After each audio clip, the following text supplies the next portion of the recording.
Hello friends, welcome back to C plus plus. मैंने last time आपको एक question बोला था करने को एंड आई एज्यूम कि आपसे हो गया होगा। बहुत सिंपल था। अगर आपसे नहीं हुआ, if you need any help let me know in the comment section. मैं आपको एक्सप्लेन कर दूंगी। आज हम एक और प्रैक्टिस क्वेश्चन देखते हैं। अभी हम थोड़ी प्रैक्टिस करेंगे इफ एल्स की, then will move to new topic which is loops.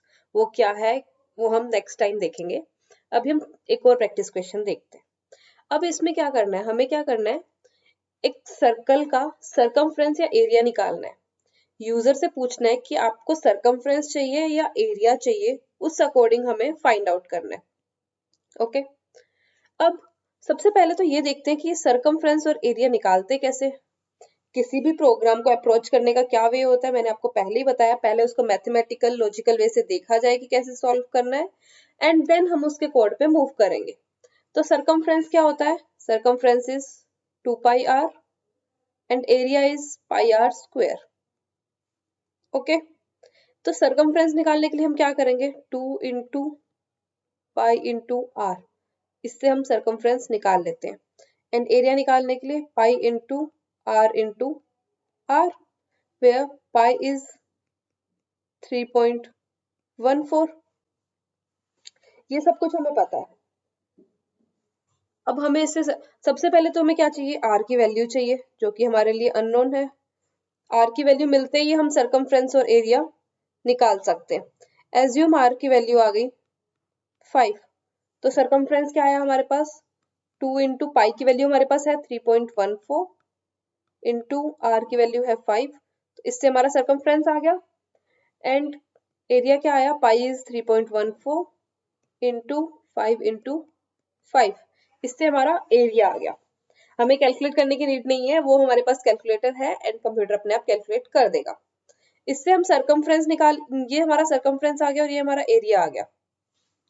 Logical वे से हमें समझ आ गया कि कैसे करना है। अब हम इसका कोड देखते हैं कि सबसे पहले हम क्या करेंगे।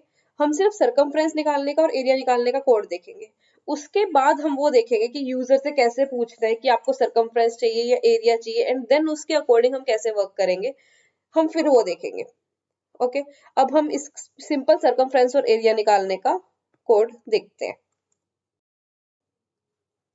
पहले हम निकालते हैं सरकमफ्रेंस। अब इसमें पाई है सबसे पहले, और पाई क्या है? पॉइंट वाली वैल्यू है, तो वो क्या है? फ्लोट है। पाई की वैसे फिक्स्ड वैल्यू है, हमें इसके लिए वेरिएबल लेने की नीड नहीं है, बट मैं आपको ये बता रही हूँ कि ये फ्लोट है, तो इसलिए अब हमारा सरकमफ्रेंस भी फ्लोट हो सकता है, तो हम एक फ्लोट वेरिएबल लेते हैं। फ्लोट में क्या लिया हमने? सरकमफ्रेंस के लिए सी नाम का वेरिएबल ले लिया। अब हमने रेडियस में हम फ्लोट भी ले सकते हैं, रेडियस हमारी फ्लोट भी हो सकती है, डेसिमल भी हो सकती है, तो हम फ्लोट ही ले लेते हैं। रेडियस क्या करना है हमें? यूजर से लेनी है, तो हमने क्या कहा? सी आउट। यूजर को बोल रहे हैं कि गिव रेडियस एंड देन सी इन कर दिया रेडियस को, हमारे पास रेडियस आ गया। सरकमफ्रेंस का क्या फॉर्मूला होता है? सरकमफ्रेंस होता है 2πr, तो 2 इंटू का सिंबल ये है, pi is 3.14 into R. Circumference आ गया हमारा। अब हम सरकमफ्रेंस को प्रिंट कर देते हैं।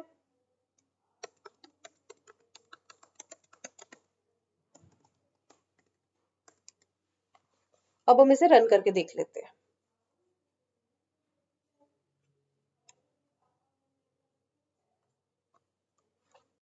इसे रन किया तो ये हमसे रेडियस पूछ रहा है। रेडियस हमने दी 5, सरकमफ्रेंस आ गया 31.4।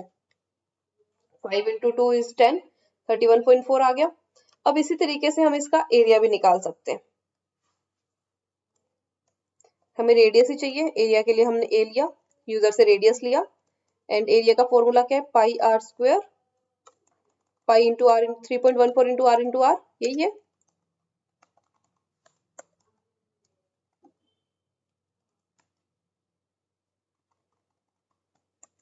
एंड देन हमने एरिया को प्रिंट कर दिया। इसे रन करके देखते हैं कैसे होता है। रेडियस 5 थी, एरिया आ गया 78.5। अब नेक्स्ट पॉइंट क्या है, नेक्स्ट पार्ट क्या है, हमें देख, अब हम एक ही प्रोग्राम में सरकमफ्रेंस और रेडियस दोनों एरिया दोनों निकाल देते हैं।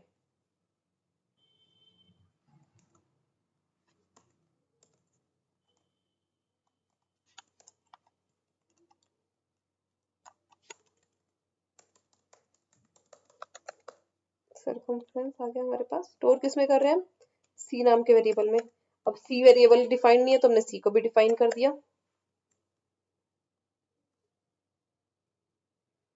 सर्कमफ्रेंस का फॉर्मूला क्या है? 2πr, तो इसको चेंज करना पड़ेगा। तो ये हमारा सर्कमफ्रेंस आ जाएगा, ये हमारा एरिया आ जाएगा। इसमें हम स्लैश एन लगाते हैं, स्लैश एन नेक्स्ट लाइन के लिए होता है, तो ये एरिया को नेक्स्ट लाइन में प्रिंट करेगा।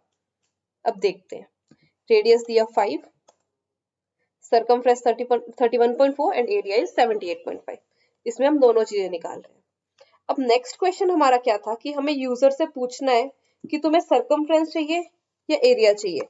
तो उसके लिए हम एक इंडिकेटर बनाएंगे। तो इंडिकेटर हमने पहले, अभी तक हमने कैरेक्टर इंडिकेटर यूज किया था। आज मैं आपको बताऊंगी कि इंट को भी इंडिकेटर की तरह यूज कर सकते हैं। तो हमने एक इंट लिया आई नाम से, which is indicator. If you want see the for circumference,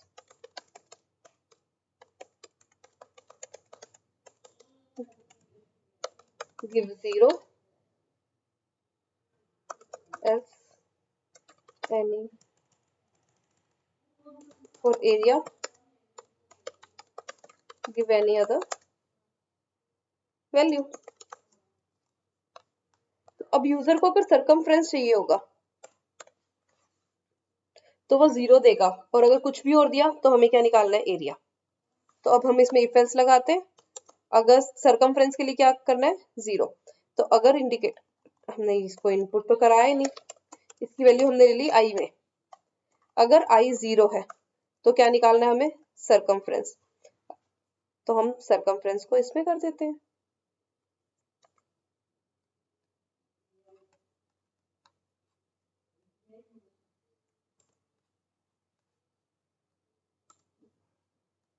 नहीं तो हमें क्या चाहिए? एरिया चाहिए। मैंने आपको बताया था कि हमें जो भी इफ एल्स का काम है वो ब्रैकेट में लिखना है, तो इसलिए हम इफ एल्स वाले ब्रैकेट में ही लिख रहे हैं।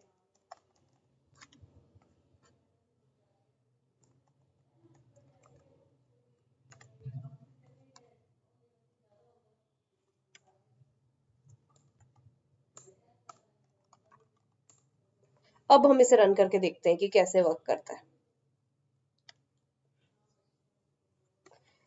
रेडियस हमने दे दिया 5। For circumference give 0, for area give any other value. तो हमने दिया 0, इसमें सर्कमफ्रेंस फाइंड कर दिया।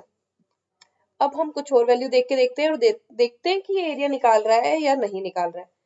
रेडियस हम 5 ही देते हैं एक बार।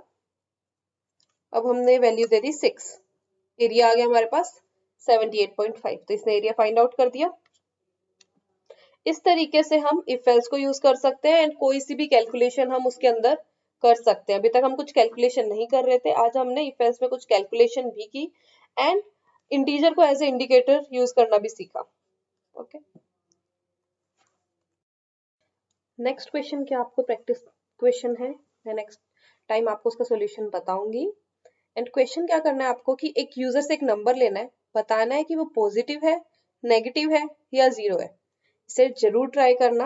नहीं होता है तो मुझे कमेंट सेक्शन में बताना, मैं आपको इसका सॉल्यूशन बता दूंगी। अगर हो जाता है then it's well and good.